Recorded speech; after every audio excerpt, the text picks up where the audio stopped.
kogumispäevik. Tere tulemast kuulama Kogumispäeviku podcasti. Mina olen Mari-Liis Jääger ja täna räägime väga olulisest teemast ehk elukindlustusest. Kas seda on vaja teha, miks seda on vaja teha ja võib-olla üldse, et kes võiks seda teha? Ja selle teema avamiseks kutsusin täna stuudiosse Swedbanki elukindlustuse kahjukäsitleja Eveli Pikkani-Kuhi ja elukindlustuse valdkonnajuhi Elerin Reinmanni. Tervist! Rõõm teid siin näha, et täitsa sellised praktikud ja täna ongi eesmärk teha siis hästi lihtsalt ja selgeks need elukindlustusega seotud mõtleme terminid kindlasti on ju ja millal inimesed peaksid mõtlema, sest kui millal üldse elukindlustuseni jõutakse, on ka tihti siis, kui ostetakse esimene kodu ja siis seda infot on ju väga palju juba seotud selle koduga, selle laenuga ja siis mingi elukindlustus veel või laenukindlustus ja tihti jäävad mingid detailid võib-olla seal kas märkamatuks või ei suudeta otsustada.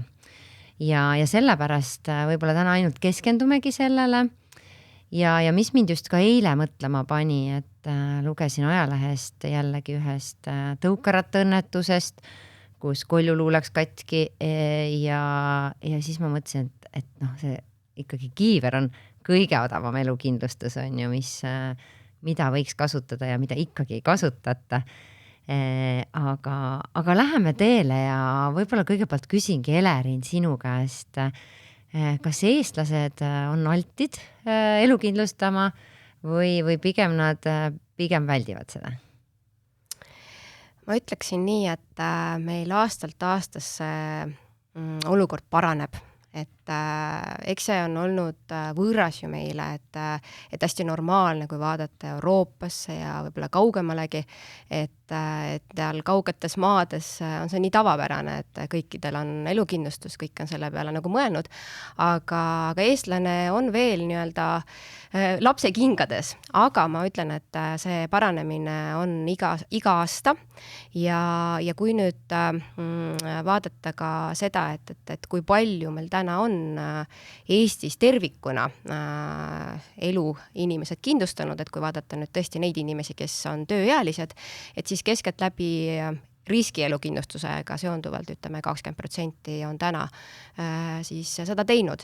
Aga on pikk tee veel minna, ja kõige enam ma näen, et keda tuleb nagu võib-olla järgi aidata on noored, et isegi noorte teadlikkus üleüldiselt kõikide kindlustuste osas on võrdlemisi madal, nii et eks see on see võimalus meil täiskasvanutena neid toetada ja seda teekonda nendega koos käia. Eks me läheme ka sinna, et miks nad ei ole teinud või miks mis on need põhjused, miks üldse elu ei kindlustata.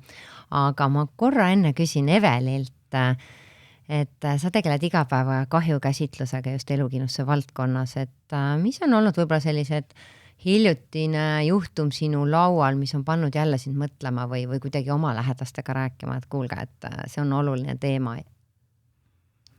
No minu lähedastel kindlustusealistel on kindlustuskaitse muidugi olemas, aga eks iga päev on neid juhtumeid, mis kõnetavad ja nagu sa ise mainisid seda tõukeratta õnnetust, et need traumad, juhtumid ongi ka päris sellised hooajalised, et kevadeti suiti on siis selliseid mootorratta õnnetusi kahjuks ja siis tõukeratta õnnetusi ikka päris palju, mille tõttu siis vigastused võivad üsna rasked olla, et mõnel juhul lausa nii tõsised, et inimene jääbki töövõimetuks seetõttu ja tal tuvastatakse siis Töötukassa poolt puuduv töövõime, mille puhul me ka siis kaitset pakume. Et üks asi on, et me maksame luumurru eest hüvitise, aga teine siis ka, et kui inimene ei saa enam tööl käia, et siis me maksame välja kogu kindlustussumma. Ja kahjuks siis kõnetavad ikka ka vähkkasvajate diagnooside tõttu kas siis surmajuhtumid või puuduva töövõime juhtumid, et inimesed haigestuvad järjest varem noorematena, et need ei oota enam meil siin 50+ vanuseni, vaid ikka järjest varem ja varem.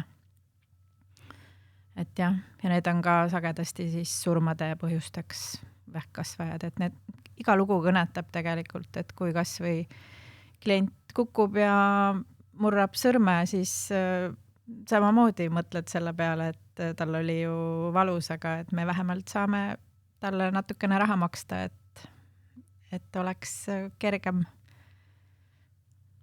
Kergem edasi minna, on ju. Jah. Ka, ma ise olen mõelnud ka, et üks asi on see, et surma korral, et ega see ju ei asenda seda inimest, aga see on nagu nii raske aeg lähedastele, et see natukene leevendab ja aitab kuidagi eluga edasi minna, on ju. Aga veel hullem on võib-olla see, kui sa tõesti jääd töövõimetuks, elad päris pikalt veel edasi, sulle ei ole võimalik enam sissetulekut saada. Esiteks sulle endale, kuidas selle eluga hakkama saada, sinu lähedastele. Et võib-olla see on just see koht, kus tasub läbi mõelda ja natukene eestlased ikkagi ütlevad, et pärast mind tulgu või veeuputus, on ju. Aga kas me tahame seda oma lähedastele? Ja üks ongi see, et kui ma saan surma, aga kui ma ei saa surma, aga ma ei suuda enam päris hästi hakkama üldse saada, et siis tulevad need appi. Aga Elering, kes meil täna üldse selline keskmine kindlustaja või kindlustussummad või kuidas nendega on?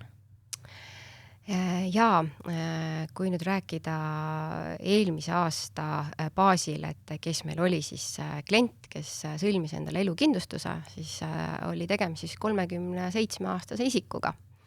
Et ja üldiselt, kui vaadata, et kes need siis sõlmijad on, siis pigem on nad meesterahvad.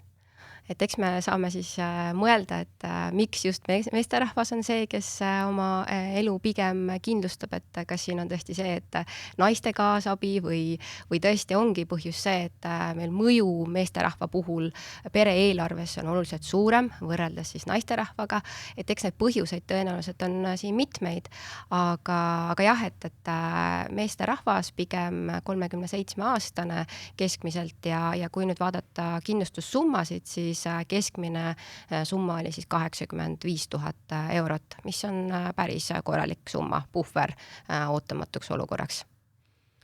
Aga mis need põhilised põhjused on, miks inimesed ütlevad, et ma ei taha seda elukindlustust teha? Siin on ka kindlasti mitmeid põhjuseid, et ma arvan, et teadmatus ja hirm võib-olla on sellised märksõnad, et ütleme selliste esimese müüdina, mis paljud kindlustus pakkuvad asutused ka mainivad, miks see sõlmita, on see, et kardetakse, et ei maksta raha välja. No kuidas tegelikult lood on? Mis need summad on või kui palju protsentuaalselt ka välja makstakse tegelikult? Et kui me vaatame ka tõesti, et pikem periood võib-olla näitab paremaid tulemusi, et vaatamegi eelmist aastat, siis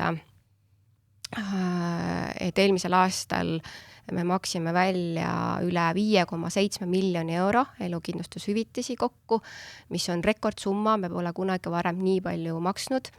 Et loomulikult on olukordi, kus me ei saa kindlustushüvitist välja maksta ja see on peamiselt tingitud sellest, et meil on igal kindlustuslepingul on tingimused, mis sisaldavad ka välistusi. Ja need välistavad olukorrad ongi need, mis puhkudel kindlustust välja ei maksta. Ehk et siin on võib-olla esimene märksõna, et tark on üle vaadata ka need kohad, mis juhtudel siis raha välja ei maksta, et hiljem ei oleks pettumusi. Sest tavaliselt tekibki see, et see pettumus tekib siis, kui me ju raha ei saa. Aga kui ma olen kursis, ma olen teadlik, mis olukordadel raha me välja ei maksa, siis on selle võrra ka palju lihtsam nii-öelda toime tulla kogu selle olukorraga. Ehk siis sel hetkel, kui sa seda lepingut sõlmid, on väga oluline küsida nende välistuste kohta. Ma arvan, et see on iga kindlustuslepingu puhul, ka reisikindlustus, võta lihtsalt ette, korra loe see läbi. Ma tahaks täiendada seda, et öelda, et milliseid kindlustuskaitseid siis Swedbank elukindlustus pakub. Et meie põhikaitse siis, millest me siin juttu alustamegi ja ongi elukindlustuskaitse. Ehk see tähendab, et kindlustusjuhtumiks on surm.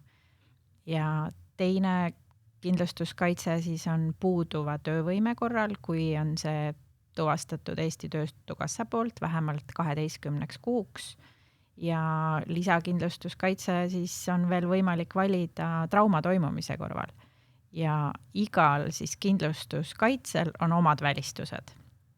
Et kui me näiteks trauma korral ei maksa näiteks seljavalu kaebuse korral hüvitist, siis tegelikkuses, kui see seljavalu läheb nii tugevaks ja see võib tekitada inimesel siis samamoodi puuduvat töövõimet, siis sealt alt me saame hüvitist maksta, kui Töötukassa selle nii-öelda termini siis kindlustusvõtjal tuvastab. Et igal kaitsel on oma välistused, et jah, seda kindlasti tasub vaadata.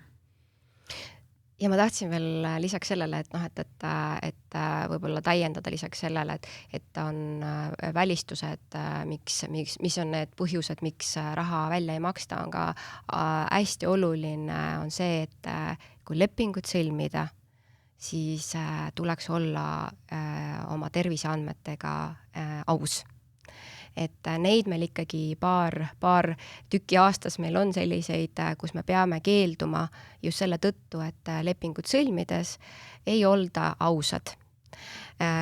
On ka olnud selliseid olukordi, kus haige voodil tehakse kindlustusleping, et nüüd on viimane hetk käes ja nüüd tuleb see kiiresti ära sõlmida, aga paraku sel hetkel, kui sa ei anna mitte midagi teada oma hetke tervise kohta ja juhtub see olukord, et meil ongi on see siis surmajuhtum, on see puuduva töövõime juhtum, siis paraku sellel momendil, kui on siis kahjuavaldus laual, et siis Evelil on see võimalus küsida terviseasutustelt andmeid, mis on õigus kõikidel kindlustusseltsidel sel hetkel, kui kahjud menetletakse ja kui selgubki, et ei antud õiget informatsiooni, siis paraku tekibki see moment, kus kindlustusseltsil on õigus ka keelduda hüvitise välja maksmisest. Nii et sellised 2 võib-olla olulist kohta enda jaoks ka läbi mõelda. Ja, et kui ma hakkan sõlmima, siis valin välja, mis summas ma seda soovin ja sinna juurde me korra tuleme, et kui suur see võiks olla.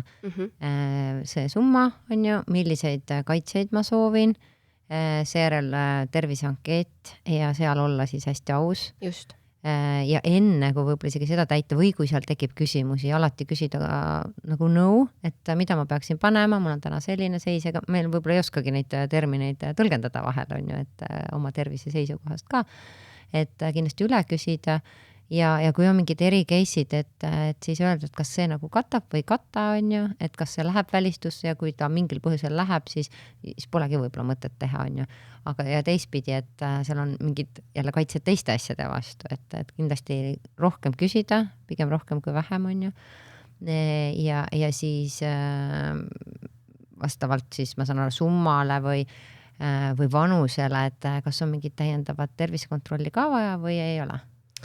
Jah, selles mõttes sõltuvalt nüüd vanusest ja kindlustussummast, et on vaja teatud juhtudel käia tervisekontrollis, aga siin me räägime ikkagi pigem suurematest summadest, mida klient sõlmib, et seda teadmist saab igaüks siis, kui see on nüüd õigesse hetke jõudnud, valitud kindlustussumma ja kui kõik terviseandmed on ära juba sisestatud, et mis siis järgnevad sammud kliendil on vaja ära teha. Aga selle kohta kindlasti tulevad abistavad juba nõuanded ka meie nii-öelda spetsialistide poolt, et kes siis hakkavad täiendavaid tegevusi nendega ka tegema. Nii et ei ole vaja üle määra muretseda ja võib-olla ongi see tervisekontroll tundub, et on niisugune hirmutav asi, aga tegelikult see on ülihea võimalus saada kogu oma tervise kohta audit ja mitte ise makstes, vaid saades seda kindlustuse kuluga, nii et selles mõttes ma arvan, et on selline hea võimalus kogu nii-öelda selle teema valguses. Ja siin on pigem ikkagi üle 200 000 me räägime, siis on juba sellised terviseauditid, kui ma teengi näiteks, olen, 30-aastane, teen 50 000 elukindlustust et siis läheb see pigem ludinal on ju, kui ei ole mingeid juba tervisehädasid, selliseid tõsisemaid. Ja ma tahtsin seda veel ka mainida, et kui nüüd terviseankeeti täita ja on kahtlus, et mis ma nüüd siis pean siia märkima, et meil on hästi selline lihtsalt üles ehitatud küsimustik ei ja jah vastusega, et kui on kahtlus, et kas panna jah või pigem ei, siis pigem märkida jah. Et siis on see veendumus ka, et kõik nii-öelda ülevaade on olemas selle tervise kohta ja vajadusel siis meie spetsialistid küsivad täiendavat siis teadmist tervise osas. Kui me nüüd läheme selle summa juurde, kuidas me peaksime seda üldse nagu arvutama või mis see nagu soovitus on? Eks kindlustusseltsid soovitavad erinevalt. Meie oleme võtnud sellise suuna, et kindlustada ära vähemalt siis 3 aasta sissetulek ja kõik kohustused. Miks? Tekib nüüd eks ju küsimus, et miks just nii? Finantskohustus on päris suur vastutus ja paraku nii on, et nii-öelda surmajuhtumi järgselt ei jää see kuhugi õhku, vaid see kandub edasi pärijatele. Ja nüüd on küsimus, et kas me keegi tahaksime, et meie järeltulijad, meie pere, lähedased peaks seda koormat edasi kandma. Eks see on üks pool. Ja teine pool on see, et eluolu muutusega on vaja ka teatud finantse. Teinekord on vaja võib-olla taastusraviks mingit ravi, et üks asi on see, et ma sain laenu nüüd tagasi maksnud, aga siit läheb veel elu, võib edasi minna, eks ju, et on taastusravi, võib-olla on vajadus minna ka välismaale nii-öelda tervist parandama, et neid näiteid ju ka on läbi jooksnud erinevatest meediaväljaannetest, et Eesti ravisüsteem ei suuda aidata, aga et tuleb minna väljapoole Eestit ja siis on ka see nii-öelda üks viis, kuidas siis veel seda lisaraha elukindlustuse alt kasutada. Ehk et selle eluolu muutusega seonduvalt nii-öelda pool, ehk et see 3 aasta sissetulek võiks siis olla täiendavalt veel siis selle, ütleme, laenu kohustuste katte kõrval. Minul endale tundub, et see number 1 ongi see laenukohustus on ju, ja siis oletame, et kui sul ei ole näiteks laenukohustust, et siis vaadatagi, et 1-3 aastat on ju, et mingisugune kate sul ikkagi oleks, ka hetk aega võib-olla mõelda, et mis saab edasi on ju. Aga kas need laenu puhul on nagu lihtsam on ju, et võtad selle summa ja siis mõtled, kas ma ei tea 50% või 100%. Mis see, Eveli, teie kogemus näiteks on, et kas sa soovitaks pigem terve laenu ulatuses või 50% ulatuses võtta, kui näiteks 2 peale võtad laenu? No eks see on samamoodi finantskohustus, need kuumaksed, et seda laenu taotlemisel inimesed siis vaatavadki, et kui suure osakaalu nad laenust siis kindlustavad. Et tihti ikka vaadatakse, et kes on kõrgema sissetulekuga, siis tema ka laenu nii-öelda kindlustuse kaitseosa on kõrgem. Aga on olnud ka olukordasid, kus inimesed hiljem nii-öelda on kahetsenud, et oi, et ma kindlustusin ainult 50%, et rääkisime küll, et teeks 100, aga siis mingil põhjusel on ikkagi see valik tehtud, et mõlemad on kindlustanud pool. Aga paraku elu on selline, et kunagi ei juhtu mõlema osapoolega korraga midagi. Et ikka... Need on pigem arvad juhused, kui juhtub, on ju? Meie kindlustusseltsi praktikas ei ole seda olnud, et pereliikmed nagu koos nii-öelda sureks või puuduva töövõime saaks. Aga jah, et siin kindlasti peab maksetes vaatama, et need maksed oleksid taskukohased, et kindlustusmaksed ajas paraku tõusevad, et kuna inimesed vananevad, siis tariifid lähevad kõrgemaks. Et samas jälle sissetulekud ka kasvavad ajas, et ideaalne variant on loomulikult, et laenu võtmisel kindlustada kogu laen ja siis veel eraldi puhver kõrvale, nagu Elerin ütles, et veel 2-3 aasta sissetulek, et siis on kõik olukorrad nii-öelda kaitstud ise enda ja pere jaoks on nagu maksimaalselt tehtud. Seal ongi hea korra otsa nendele asjadele vaadata, mängida läbi need olukorrad, et mis juhtub, ma ei tea, kui sina lahkud või teine lahkub. Vahel mõeldakse, et mul ei ole veel lapsi, et et mis me ikka siin kindlustame.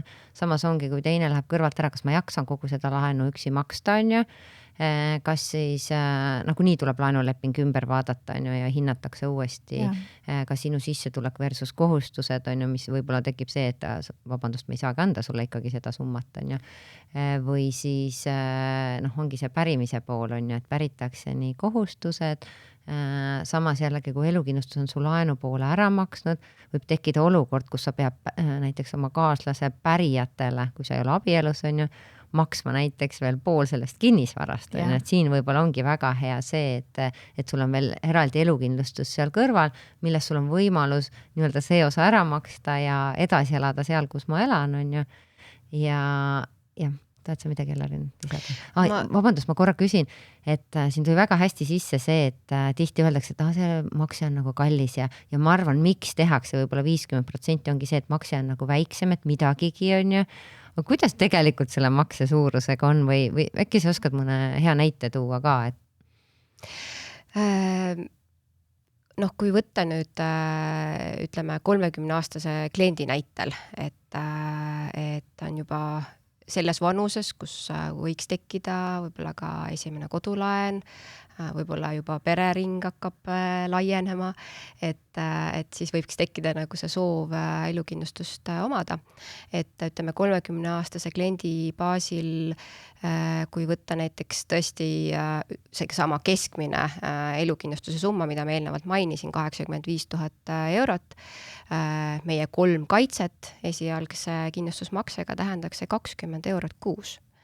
Nüüd igaüks saab, eks ju, analüüsida, et kas see on siis nüüd kallis või mis ta siis täpselt on ja loomulikult ka millega võrreldes, et samas on see, et kui mõelda, et ma nüüd hakkan 20 eurot iga kuu endale kõrvale panema, et kui pikalt ma siis peaks koguma, et saada 85 000 kokku.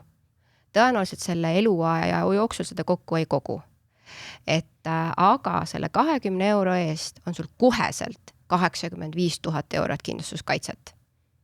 Et see on niisugune võib-olla mõtlema panev koht, et kuidas me nagu oma väärtust nagu vaatame siin selle nurga alt, ma usun, et me igaüks teeme 1 kord kuus mingi emotsiooni ostu. Ja siis võib-olla selle järgselt ka kahetseme natukene, et oli siis ikka vaja nüüd selle peale kulutada, eks. Et ma arvan, et võib-olla see 20 eurot kuus ei ole siis tõesti võib-olla nii palju, et sa tead, et sul on selles ulatuses kenasti ka see kindlustuskaitse olemas, nii surmajuhtumi, nii puuduva töövõime, kui ka siis õnnetustest tingitud vigastuste korral. Ja ma tahangi lisada, et elukindlustuslepingud on hästi pikaajalised. Et see terviseriski hindamine käib ainult lepingu sõlmimisel. Et sa täidadki selle terviseankeedi seal internetipangas, täna on nii, ja kui sul mõne aasta pärast mingi krooniline haigus diagnoositakse, siis kindlustusseltsi teavitada ei ole vaja, et selle riski ongi kindlustusselts enda kanda võtnud, et tulevikus tekivad nii-öelda olukorrad on kaitstud. Et jah, kindlasti mida varem, seda turvalisem ja parem. Ja ma alati olen just mõelnud, et see sama, ma ei tea, 20-30 eurot kuus on ju, et aga et kui kindlustuse puhul peabki meeles pidama, et ma ei kogu nagu seal midagi on ju, et kui juhtub, siis nii-öelda olen mina plussis on ju, kui ei juhtugi midagi on ju, siis ega mul midagi saada ka ei ole sealt, eks see ongi kindlustuse mõte. Aga et kui panna 30 eurot kuus, 10 aastat on ju, näiteks ka investeerida 7%-ga, et siis ikkagi see on selline üle 5000 natukene, et seal läheb aega, millal see summa kokku koguda ja miks mitte, et kui sa võtad selle elukindlustuse teatud osas ja väikse osa kogu aeg kogud, ehk siis mingi hetk jõuad sa võib-olla sinnamaani, kus sul on juba piisav kaitse ka kogutud, on ju, et sa saad nagu muuta oma seda lepingut. Ja ma Mari-Liis tahangi seda öelda, et elukindlustus on üks osa kõikide finantstervisest, et me tegeleme intensiivselt investeerimise teadlikkuse kasvatamisega, me oleme juba üsna teadlikud selles osas, me tegeleme sellega, et kuidas oma pensionipõlve kindlustada, me kogume nii-öelda säästusid, eks, et see on nagu juba üsna see valmisolek on meil olemas ja me igapäevaselt teeme tööd sellega. Aga kindlustus tervikuna on üks osa sellest, sest miks see seal tähtis seal kõrval ongi see ootamatus, mida me ju selle läbi saame kaitsta läbi kindlustuse. Ja on ta siis kaskokindlustus, on ta reisikindlustus, on ta kodukindlustus ja samamoodi on ka elukindlustus. Nii et see on selline võib-olla tervikpakett, et kui ma tahan, et minu finantstervis oleks hea ja tugev, siis ma arvan, et see on asi, mille üle küll enda peas arutleda. Ja kui tihti öeldakse, et mul on nii väike sissetulek, et mul ei olegi võimalik seda raha nii-öelda kõrval panna või kindlustust osta, siis mulle tundub isegi, et selle väiksema sissetulekuga on see veel olulisem kui see, et kui sul on suur sissetulek või sul on juba varasid tekkinud, et kui sinuga midagi juhtub, on võimalus mingid varasid müüa või saab kohe kuskilt mingit raha kasutusse võtta, siis kui sul on nagu väiksem sissetulek, siis seda keerulisem sul on ju, sest tihti ei ole ka sellist meelerahufondi siis, et siis on see, selle väikese summa eest ikkagi sa saad päris head kaitsed ja see annab ka seda turvatunnet. Et mida see kindlustus üldse annab, ongi ju turvatunne, et teatud asjade vastu, me ei saa kõige vastu kindlustada, on ju, kuigi tahaks, aga kõike ei saa, aga ma saan teatud asjad on mul nii-öelda see stress maas, on ju. Ja selle tõttu enamik inimesi seda teevadki just selle meelerahu pärast. Ehk et mul on see kindlus, et kui nad juhtumid asjad leiavad, et mul on olemas kaitse, mis sellisel hetkel toimib. Mis vahe on laenu ja elukindlustusel? Nüüd on see, et ma võib-olla isegi alustaksin sellest, et turul, ehk et kindlustusturul on erinevad kindlustusseltsid ja kasutavad hästi erinevaid tootenimesid. Ja ma tahan lihtsalt öelda seda, et alati tasub selle nime taha vaadata, mis see sisu seal on. Ehk et me räägime rõõmsasti laenukindlustusest, meie mõtleme ühte asja ja siis samas keegi sama nimega hoopis mõtleb midagi muud. Nii et, aga kui me räägime elukindlustuse kontekstis, laenukindlustusest, siis tegemist on ka ühe elukindlustuse lihtsalt liigiga, mis on seotud kodulaenuga. Mis tähendab siis praktiliselt seda, et kui sa elukindlustuse kodulaenu juurde sõlmid, siis me katame ära selle läbi kodulaenu jääki. Ja ütleme, kui nüüd aset leiabki, kumb juhtum näiteks on siis surmajuhtum või puuduva töövõime juhtum, siis kokkulepitud summas tagastatakse siis pangale siis laenu jääk. Nii et see on siis nii-öelda võib-olla see laenukindlustus, kui me seda niimoodi nimetame. Meie ise kasutame nimega elukindlustus laenukatteks. Ja siis saab nii-öelda see pank saab selle, sina endale seda summat ei saa, et see läheb automaatselt sinna, et see ei ole see, et ma ise otsustan, mida ma teen. Just, sellega otsustada ei saa, et seal soodustatud isikuks ongi märgitud siis Swedbank, kes saab selle siis hüvitise, et me saame katta sellega siis nagu selle laenujäägi. Kas see toimub automaatselt kuidagi? Oletame, et surma korral kuidagi need asjad automaatselt raha liigub? Või on seal ikkagi see, et peab kõike neid... Mida tegema peab? No, surma korral siis kindlustusseltsi poole pöördub ikkagi keegi lähedane isik, sest kindlustusselts ei saa kohe nagu hetkega ise sellest surmast esiteks teadlikuks ja teiseks siis meil ongi alati kahjukäsitluseks vaja infot siis surma põhjuse kohta, et mille tõttu see surm saabus ja seda siis saavad meile lähedased esitada koos kahjuavaldusega ja seejärel toimub siis kahjukäsitlus, mis ka tahan kindlasti öelda, on meil päris kiire, et 30 päeva jooksul kindlasti teeme kahjuotsuse, et üldjuhul ikka varem, et pikemalt võtab aega siis liiklusõnnetuste puhul.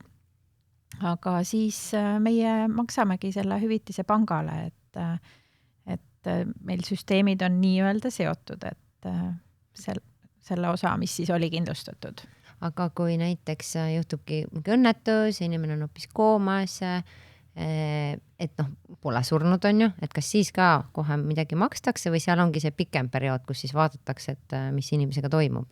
Jah, siis kohe ei ole võimalik kahjuks midagi maksta, et siis ongi, et kas siis inimesel tuvastatakse puuduv töövõime, kui see kooma on selline nii-öelda lühiajaline, et inimene ikkagi sellest tuleb välja, või siis kahjuks on järgmine sündmus surm, et need kaks olukorda nagu, et üks neist peab saabuma, et lihtsalt koomas olemine ei ole kahjuks kaitstud, et ei ole tegemist kindlustusjuhtumiga sellisel olukorral.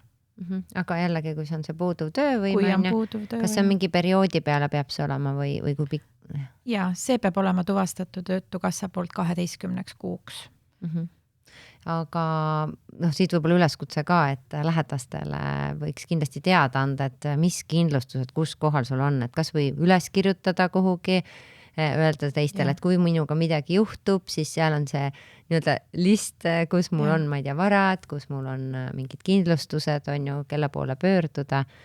Ja nii on kindlasti lähedastel lihtsam, sellepärast, et on nii, et kui inimene, võtame siis surmajuhtumi, et inimene sureb, ja kui siis kolmas isik lihtsalt kindlustusseltsilt küsib, et kas mul või noh, kas tal oli mingi leping, siis kahjuks meil juriidilist alust nagu sellist infot väljastada ei ole kolmandale isikule.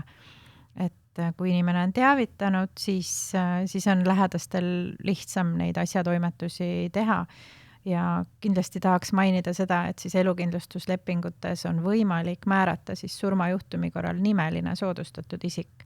Ehk siis sisuliselt tähendab seda, et inimene sureb ja järgmine päev siis see nimeline soodustatud isik saab juba teha avalduse ja kui on dokumendid esitatud, siis saamegi otsuse teha ja hüvitise saab see nimeline isik.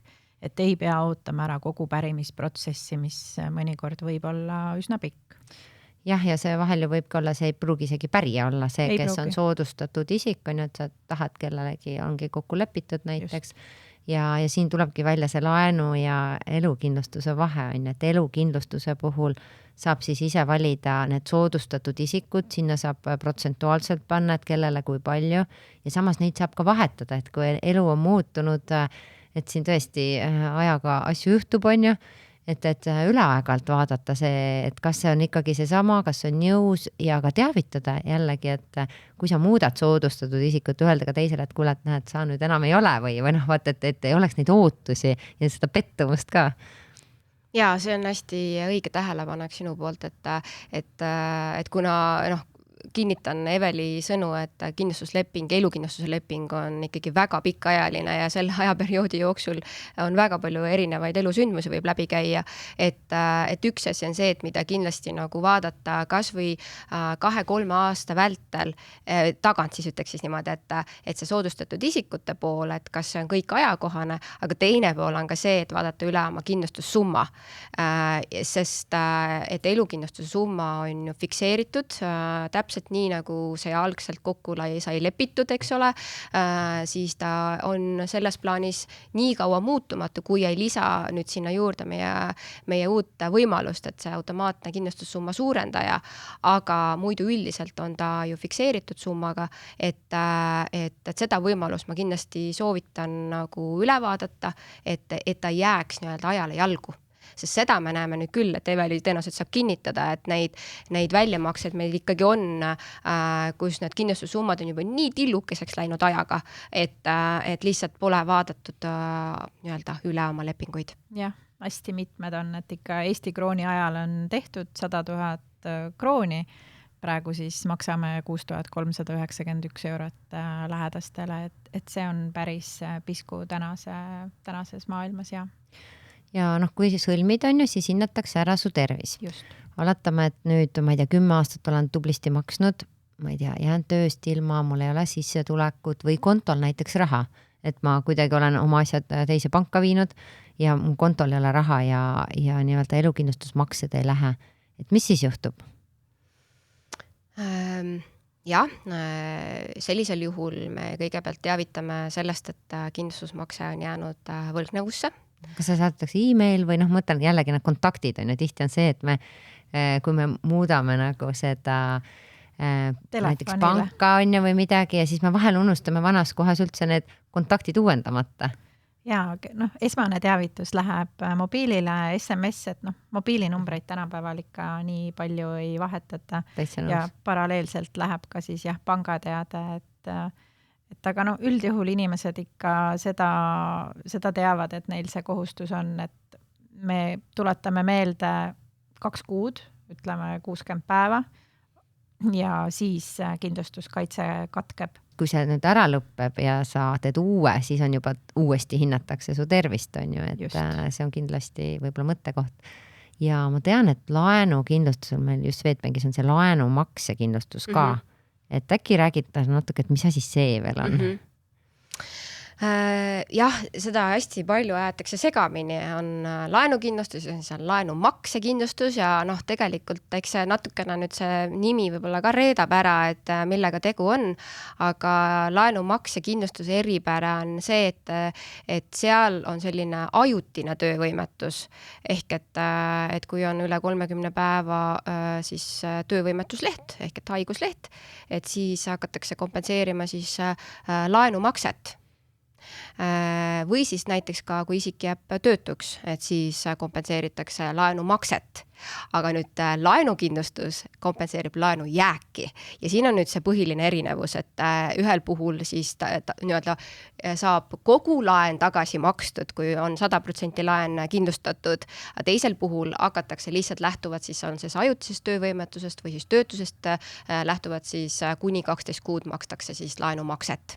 Aga oletame, et näiteks naine maksab igakuiselt laenumakset, mehega nüüd juhtub midagi, temal on see laenumaksekindlustus, siis tegelikult makstakse seda laenumakset, on ju, et see, et me oma vahel oleme kokku leppinud, et üks või teine maksab, on ju, see ei mängi rolli, eks? See sõltub ikkagi, kellel see kindlustusleping on, ehk et see on persoonipõhine ja ma tean, et ka sõlmitakse nii, et mõlemal on laenumaksekindlustus ja kui on siis ühel puhul siis juhtub näiteks töötuse situatsioon või isegi on olnud siin aegu tagasi ka korraga, mõlemad jäävad töötuks, siis kompenseeritakse mõlemale siis laenumaksekindlustuse nii-öelda laenumaksest tulenev hüvitis, nii et siis on selline isegi võib-olla suurem kindlustusmakse tervikuna saab tagasi makstud kui ainult ühe siis laenumakse pealt. Laenumaksekindlustuse puhul on hästi oluline siis lugeda läbi need välistused ja millal see jõustub, et olla nagu jällegi teadlik sellest, et tihti kui nii-öelda homme juhtub, et täna teen kindlustuse, see on juba natukene pettus ka, on ju, et see ei saagi kohe jõustuda. Nii, aga räägime veel natukene võib-olla nendest välistustest või keeldumistest, mis on olnud, et inimestel kuidagi tekiks ka see arusaam, et mis need põhilised asjad on. Nii, kui me võtame traumakaitse, siis seal on kahjuks põhilised välistused ongi siis haiguse diagnoosid. Et haigus küll tabab meid ootamatult, aga tegemist ei ole välise sündmuse tagajärjel saabunud olukorraga, et pimesoole põletikud, hambavalud, seljavalud, nagu enne mainisin, artroosid, igasugused liigeste mured, et neid haiguseid on hästi palju, ka infarkt, insult ei ole trauma kindlustuse alt siis kaetav, et tegemist on haiguslike muutustega ja need on välistatud meie kindlustus tingimuste alusel. Et see on traumakaitses põhilised keeldumise põhjused siis, et on mõned korrad ka, et kindlustuskaitse on katkenud, et ei ole võimalik maksta hüvitist, et nagu enne rääkisime, siis traumakaitse samamoodi taastub järgmisel päeval peale võlgnevuse tasumist. Ja paraku on ka mõned keeldumised sellised, kus klient ei ole lepingu sõlmimisel traumakaitset endale valinud. Aga siis, kui on olukord käes, siis ta mõtleb, et mul on kindlustus, et ma saan sealt hüvitist, aga selleks, et siis nagu seda valuraha traumahüvitise alt saada, peab sul ka vastav kaitselepingus olema, et seda kaitset saab lepingule nii-öelda lisada, sealt maha võtta. See on selline vabalt valitav kaitse nagu meie toodetes. ja no puuduva töövõime tingimuste või noh, et millal ei ole tegemist kindlustusjuhtumiga, on põhilised keeldumise põhjused, et kas siis on määratud osaline töövõime, et see ei ole kaitstud. Aga too mõni näide, mis on nagu olnud, et noh, et inimesed saaks aru, mis see tähendab osaline töövõime? No Eesti Töötukassa hindabki siis inimeste töövõimet, seal on võimalik nii-öelda kolm staatust, et Töötukassa ütleb, et sa oled ikkagi töövõimeline, et enda terviseprobleemidega sa saad tööd teha. Sellised olukorrad meil kaitstud ei ole, see tähendabki, et inimene saab tööd edasi teha. Aga osalise töövõime korral, millal nad seda tuvastavad, mitmed terviseprobleemid on ikkagi sellised, et sa saad oma tööd jätkata, kas või osalise koormusega seda teha. Ja selline olukord samuti siis ei ole meil tootes kaitstud. Et see ei ole see, et ma saan mingi osa kätte, vaid see on ikkagi täieliku töövõime puhul ja kas siis makstakse kogu summa? Ja siis me maksame kogu summa kindlustusvõtjale, et siis ongi, et kui on see olnud laenuga seotud see kindlustusleping, siis me maksame Swedbankale selle kogu kindlustussumma, aga kui on siis elukindlustusleping, kus surmajuhtumi korral maksame siis nii-öelda kolmandale isikule, aga puuduva töövõime korral siis saab alati see kindlustusvõtja ise selle täissummas.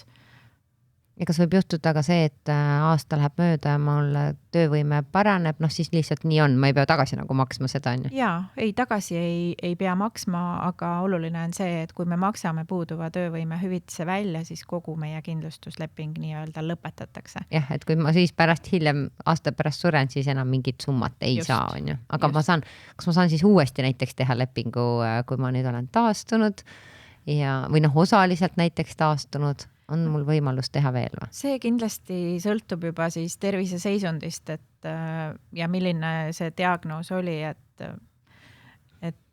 seda siis juba riskihindajad järgmine osakond siis kindlasti ütleb, aga avalduse saab ikka teha ja siis see vaadataksegi üle ja teavitatakse, et millistel tingimustel on võimalik või kas on võimalik sõlmida lepingut. Siis näiteks vähi puhul ju väga paljud noored täna ikkagi saavad diagnoosi, on ju väga hea, kui nad saavad varajases staadiumis, et neil on võimalus terveneda, on ju, kas just 100%, aga et nii-öelda edasi elada ilusti. Et kas siis ka me on võimalus elu kindlustada? Vähi diagnooside korral on ka, see sõltub siis millised staadiumid, mis vähid, et peab mööduma teatud periood. Võib-olla alguses on võimalik surmakaitset nii-öelda saada kõrgenenud maksega, mis siis teatud aja möödudes läheb tavamakseks, et seal on erinevad võimalused, et kindlasti ei tasu peljata, et kui on mingi diagnoos juba saadud või kunagi olnud, et mina kindlasti elukindlustust ei saa, tasub avaldus esitada ja siis see vaadatakse üle ja küsitakse vajadusel raviandmeid ja öeldakse siis, kas on võimalik ja millistel tingimustel. No just, ja see võib-olla kaitseb nagu teiste asjade eest, on ju, selle sama trauma eest või mis ei ole seotud võib-olla selle haigusega üldse. Just, et kas surm või puuduv töövõime, et surma või traumakaitset võib-olla on võimalik siis pakkuda, et üldjuhul puuduvat töövõimet kahjuks siis ei pakuta, kuid kõik sõltub konkreetselt asjaoludest, et avaldus esitada.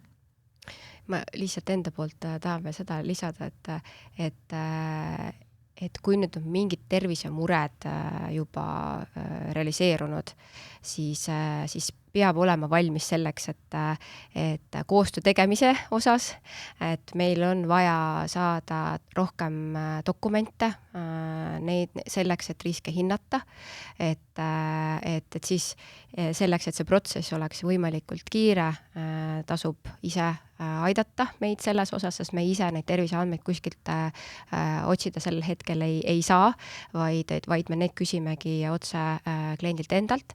Ja teine pool on see, et kui tervis on täiesti tugev, mingeid hädasid ei ole, siis on tagumine aeg see ära teha, sest siis on kõige kiirem protsess üleüldse elukindlustusega.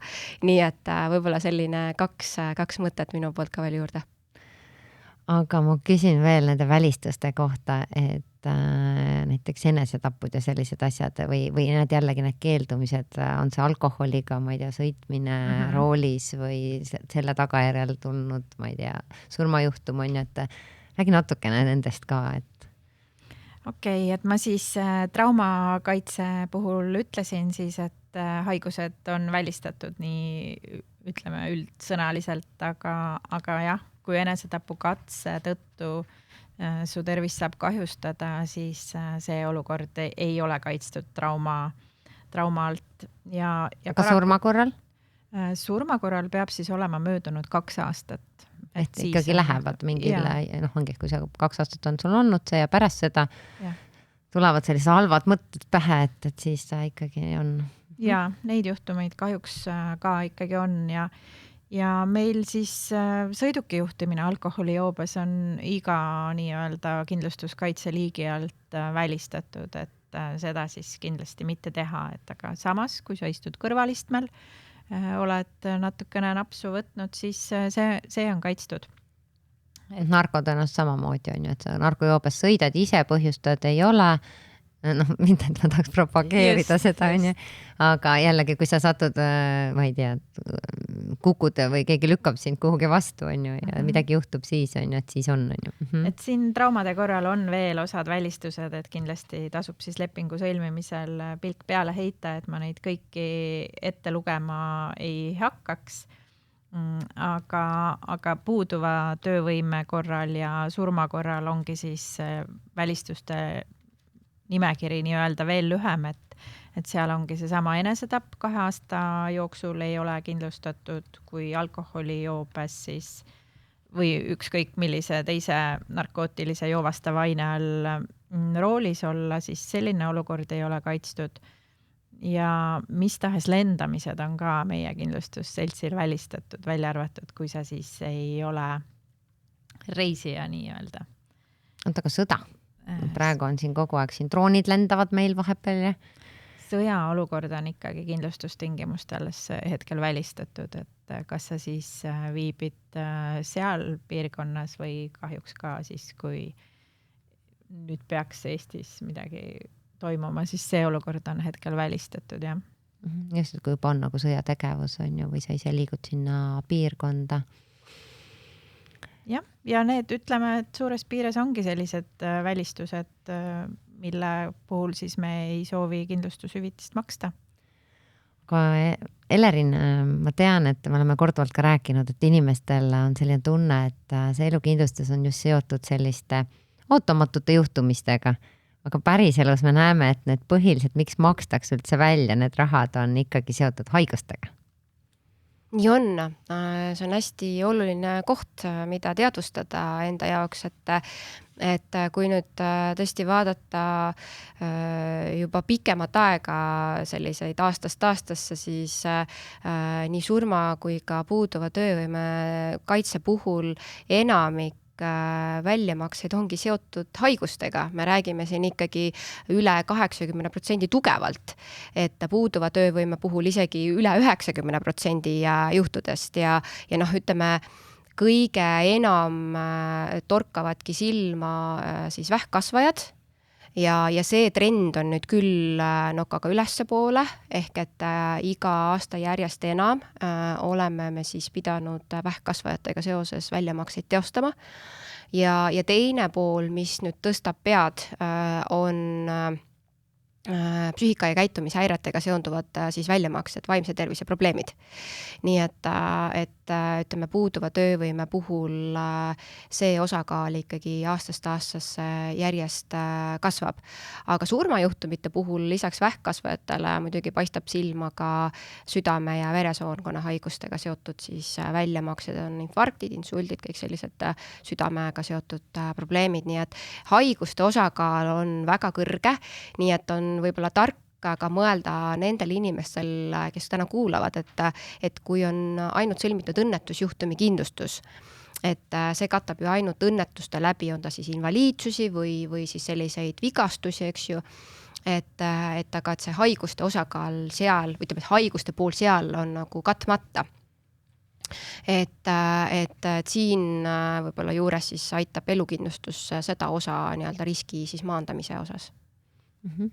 Kui nüüd seda tänast natukene kokku ka tõmmata, et võib-olla Eveli, kas sa tood veel võib-olla mingid mõne näite, mis sul on olnud laual mida meie kuulaja, kui kuuleb, et panna mõtlema või kuidagi jah, et minema sinna elukindlustust sõlmima?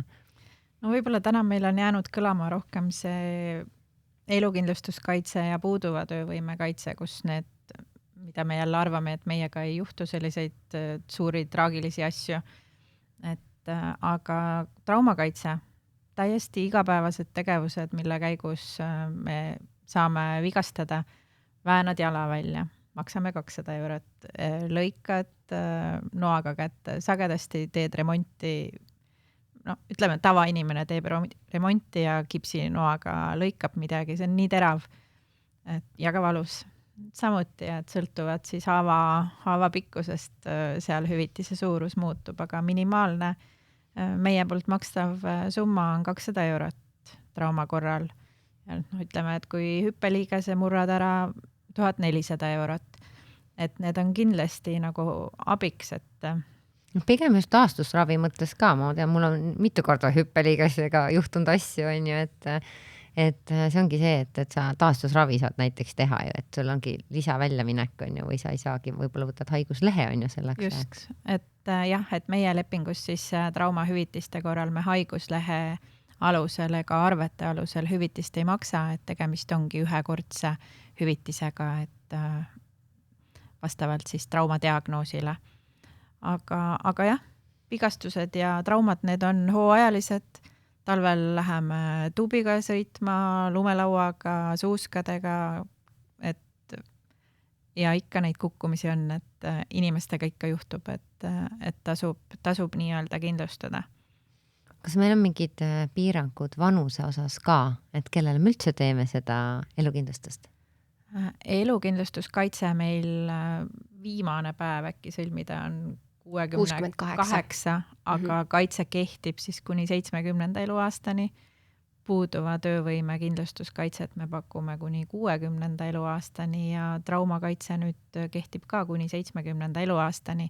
Et ei ole nii, et sa oled 60-aastane ja me arvame, et sul juba kõik luud liigesed on juba läbi ja kulunud just, et ikka saab sõlmida. Aga noored? Mis vanusest me hakkame kindlustama? 18. Ütlesidki, et noored väga palju ei kindlusta ja ma tean, et peab olema ikkagi väike sissetulek ka. Ja miks see peab olema? Sissetulek on vajalik selleks, et me saaksime hinnata seda poolt, et millist soovitust siis anda kindlustussumma osas ja ka loomulikult selleks, et need kindlustusmaksed oleksid ka püsivad ja elukindlustuse ideoloogia on ju see, et sellega kaetakse sissetuleku kaotust. Ja kui sul sissetulekut pole, mida sa siis kaotad? Täpselt, nii ongi. Kui sul sissetulekut pole, siis mida sa siis kaotad, eks? Ja seetõttu ka see sissetuleku pool on oluline meie jaoks. Ellerin, kas sul endal on ka elukindlustus?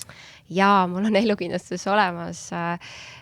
Nüüd juba oi, kui palju aastaid tagasi sõlmitud, kui mu mälu ei petta, siis tõesti see on 2009, kui ma oma esimese elukindlustuse sõlmisin.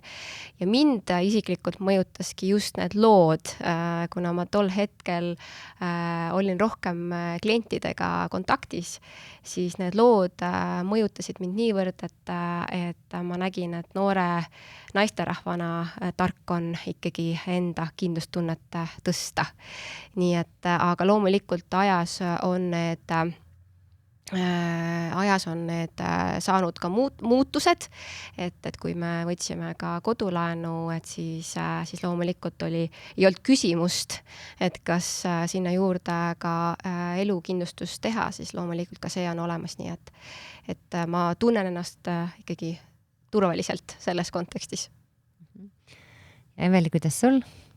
Ja minul on ka kindlustuskaitse olemas, enda arvates piisavalt, samas kui vaatan juhtumeid, mis klientidel juhtub, võiks kõrgem olla.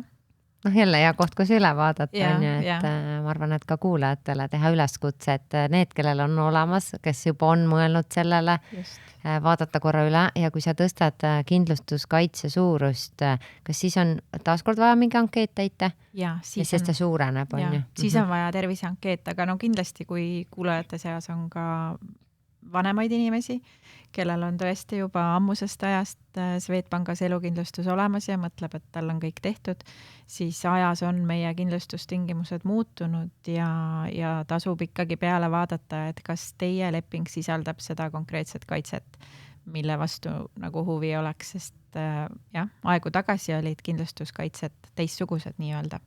Aga oletamegi, et tegin 20 aastat tagasi. Täna nüüd vaatan üle, tõstan summat ja selgubki, et ma olen vahepeal, ma ei tea, mingi haiguse saanud, on ju. Kas mul siis on võimalus öelda, et kuulge, ärme seda nüüd puutu, jätame selle vana summa peale, et muidu ma peaksin, ma ei tea, oluliselt kõrgemat riski või mingi asi ei ole kaetud enam.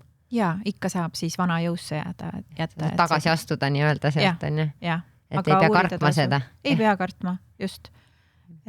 Ja kõiki muudatusi on meil võimalik teha internetipangas, et meil on väga mugav internetipank, et saad rahulikult lugeda seda terviseankeeti nii, et võtta aega nagu selle jaoks, et ei täidaks kiirustades. Ja seal saab kalkulaatoriga mängida, mis summa, kui palju maksab, et kõik saab. Ehk sa teed selle avalduse ära, käid selle kõik läbi ja siis sul on ikkagi võimalus otsustada, kas ma teen või ei tee, on ju, ja kuidas ja mis tingimustel ja kas suurema summas või väiksemas summas, et see on täitsa vaba vali. Ja ikka. Ja kuigi veel tahtsin lisada seda, et tõesti kindlustus on meie mõttes nii-öelda kuni 70. eluaastani, siis ikka, see on vabatahtlik leping, et kui on tunne, et ma üldse ei vaja kõik finantsid, kõik asjad on nii tugevad, et siis saab selle lepingu ära lõpetada. Täpselt, võib-olla laen juba on lõppenud, on ju, ja sul on tekkinud mingid varad juba ja ma ei tea, lapsed on suured, saavad ise hakkama, on ju, et see on jälle koht, kus teistpidi üle vaadata. Või väiksemaks teha summa.